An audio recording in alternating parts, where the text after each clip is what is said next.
अस्सलामुअलैकुम, hello everyone, welcome back to my channel. तो friend, कैसे हैं आप सब लोग? मैं उम्मीद करती हूँ कि आप सब लोग बहुत अच्छे होंगे और अल्हम्दुलिल्लाह से मैं भी बहुत अच्छी हूँ।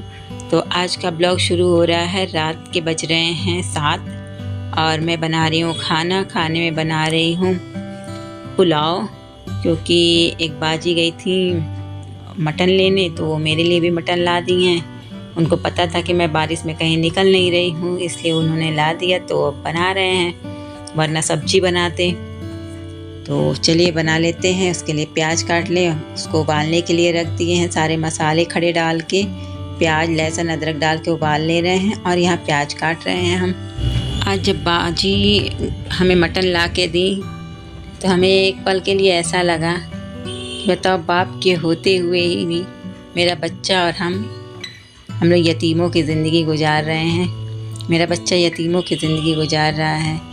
हम लोग दूसरों के खैरात पे पल रहे हैं। आखिर दूसरों के खैरात पे ही पल रहे हैं। जो खर्चा है वो भी तो मेरा शौहर नहीं उठा रहा है, ना मेरे ससुराल वाले उठा रहे हैं, मेरे मायके से आ रहा, मेरी बहनें दे रही हैं। तो खैरात ही है एक तरह से। बाप के जीते जी मेरा बच्चा बिना बाप की ज़िंदगी गुजार रहा है, एक यतीम की तरह दूसरों के खैरात पे पल रहे हैं। आखिर है तो खैरात ही, कोई दे रहा, कोई यही जान के दे रहा होगा ना कि चलो बेचारे का बाप नहीं है तो हम ही दे दें।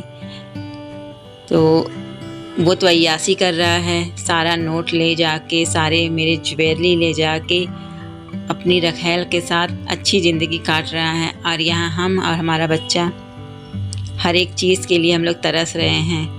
हम लोग कैसी ज़िंदगी जी रहे हैं वो हम ही लोग जान रहे हैं। जो बच्चा एक दिन में इतना खर्च करता था वो आज 1 रुपया भी नहीं खर्च करता है, क्योंकि जान रहा है पापा है नहीं तो देगा कौन, मम्मी के पास कहाँ से आएगा। तब बच्चा है, लेकिन आज अचानक से वो जवान हो गया है। ऐसा लगता है ऐसी बातें वो करता है जैसे कोई बड़ी बात करते हो। मम्मी ये रख दो, वरना पैसा कहाँ से आएगा। अगर मेरे सास ससुर सही होते ना तो ऐसी नौबत भी नहीं आती।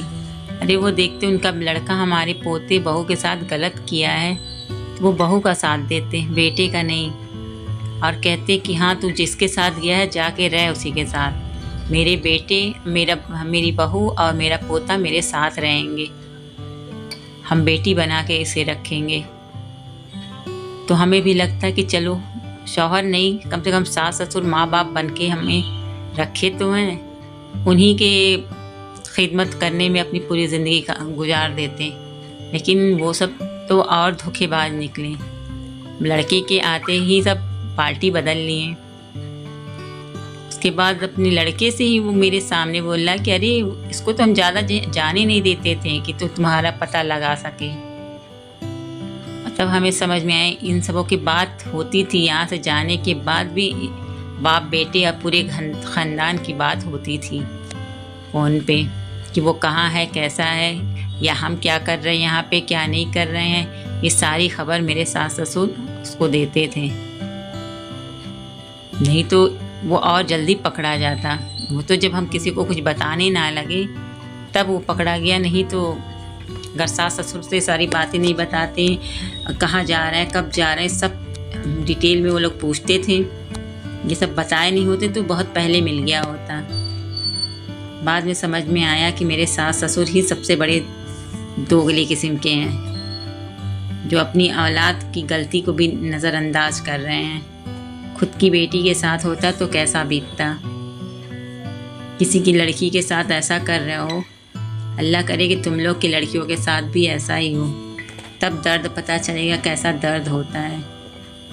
अब वो अपने लड़के को जान देता था, अब कहाँ गया वो जान देना। अब लड़का बीमार पड़ रहा है, पापा पापा चिल्लाता है, लेकिन उसे ज़रा सा भी एहसास नहीं होता है कि कभी आके अपने बच्चे से मिल लें, कम से कम अपने बच्चे को देख लें। वो आता तो क्या मैं भगा देती? नहीं ना, क्योंकि वो बाप था उसका, वो चाहता तो मिल सकता था, उसको देख सकता था, लेकिन नहीं। वो तो एक बार कोर्ट में आया, वहीं एक बार मिला भी दूर से 200 रुपया जब दे रहा था, उसके बाद से कभी मिलने की कोशिश भी नहीं किया।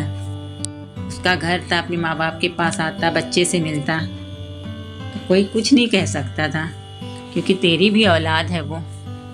हम भी नहीं मना करते, लेकिन जब से देखें वो उसको अवॉइड कर रहा है, तब से हमने भी छोड़ दिया। हम कहा जाने दो, जो इंसान 1 साल में मिलने नहीं आया, अब मिलने भी आया तो उसे मिलने नहीं देंगे। उसने एक बार पलट के भी नहीं देखा कि बच्चा किस हाल में है। उसे तो बाप की ज़रूरत है, लेकिन तुझे बच्चे की ज़रूरत नहीं थी।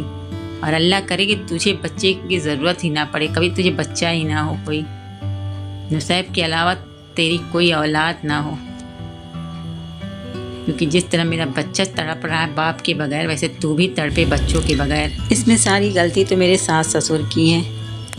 अगर वो अपने लड़के को अच्छी तरबियत दिए होते तो लड़का ऐसा काम नहीं करता।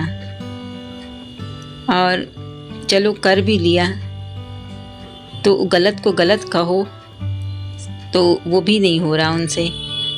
लड़का आया तो तुम मना कर देते ना, तुम आज के बाद यहाँ पे कदम मत रखना, यहाँ मेरे बहू और पोते रहेंगे, तू नहीं रहेगा। तूने जो काम किया है, पूरे मोहल्ले में जो बदनामी की है, लेकिन नहीं, ये सब बदनाम है ही। इसके घर वाले भी बदनाम है, उस लड़की के घर वाले भी बदनाम, इसलिए दोनों को इज्जत की परवाह नहीं है। फिर अपना लिए अपने लड़के को। एक बार लड़के को छोड़ के देखते तो लड़के को समझ में आता ना कि हाँ हमने गलत किया है। जब माँ बाप ही उसे अपनाते रहेंगे तो बच्चे को समझ में कहाँ से आएगी कि उसने गलत किया है। तो चलिए, बातों में ही मेरा खाना भी बन के तैयार हो गया। तो ये देखिए, लाजवाब पुलाव बन के तैयार है। तो आज का डिनर हम लोग करेंगे मटन पुलाव का। तो ये वीडियो यहीं तक। वीडियो अच्छी लगे तो इसे लाइक कीजिएगा, शेयर कीजिएगा, कमेंट कीजिएगा और चैनल को सब्सक्राइब कर लीजिए। मिलते हैं नेक्स्ट ब्लॉग में, तब तक के लिए अल्लाह हाफिज़, बाय।